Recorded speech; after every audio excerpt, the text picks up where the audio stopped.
दोस्तों, आज जो हम कहानी सुनाने जा रहे हैं वह है एक बुद्धिमान की परीक्षा।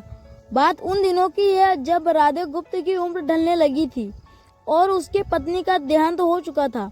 घर में विवाह योग्य एक कन्या थी। रास्ते गुप्त को हर समय उसकी चिंता सताती रहती थी। वह उसका विवाह एक योग्य व्यक्ति से करना चाहते थे, जिसके पास संपत्ति भले ही ना हो पर वह कर्मठ हो, जो किसी भी परिस्थिति में उसकी बेटी को खुश रखे और उचित समय पर उचित निर्णय ले सके। एक दिन उनके मस्तिष्क में एक ख्याल आया और उन्होंने इस परेशानी का हल सोचा कि क्यों ना वो अपने खुद के शिष्यों में से ही योग्य वर की तलाश करे। उनसे बेहतर उनकी बेटी के लिए और क्या हो सकता है।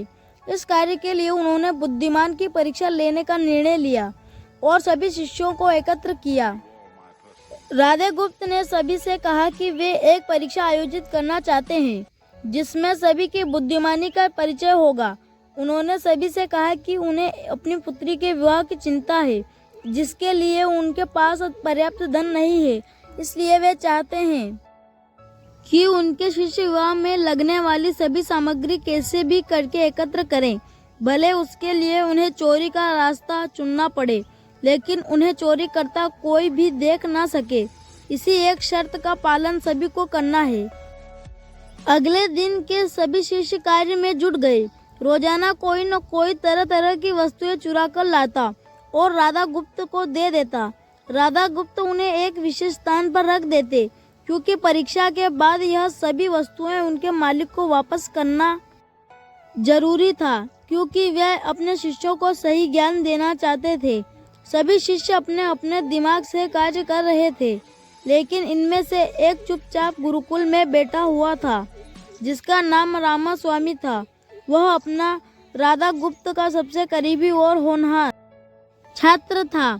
उसे ऐसा बैठे देख राधा गुप्त ने इसका कारण पूछा। तब रामास्वामी ने बताया कि आपने परीक्षा की शर्त के समय कहा था कि चोरी करते वक्त इसे कोई न देख सके। इस प्रकार अगर हम अकेले में भी चोरी करते हैं तब भी हमारी अंतरात्मा उसे देख रही है। हम खुद से उसे नहीं छिपा सकते। इसका अर्थ यही है कि चोरी करना व्यर्थ है।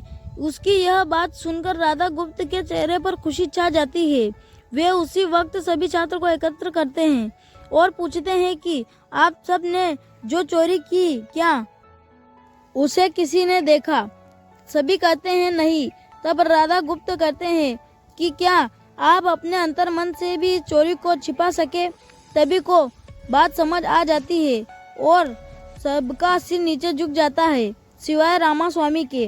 राधा गुप्त रामास्वामी को बुद्धिमान की परीक्षा में अव्वल पाते हैं और सभी के सामने कहते हैं कि यह परीक्षा मेरी पुत्री के लिए उचित वर तलाशने के लिए रखी गई थी। इस प्रकार मैं रामास्वामी का विवाह अपनी पुत्री के साथ तय करता हूँ। सभी खुशी से झूम उठते हैं। साथ ही चुराई हुई हर एक वस्तु को उसके मालिक को सौंप विनम्रता से सभी से क्षमा मांगते हैं। दोस्तों, आगे इसी तरह की हिंदी कहानियाँ सुनने के लिए हमारे चैनल को सब्सक्राइब करें। धन्यवाद।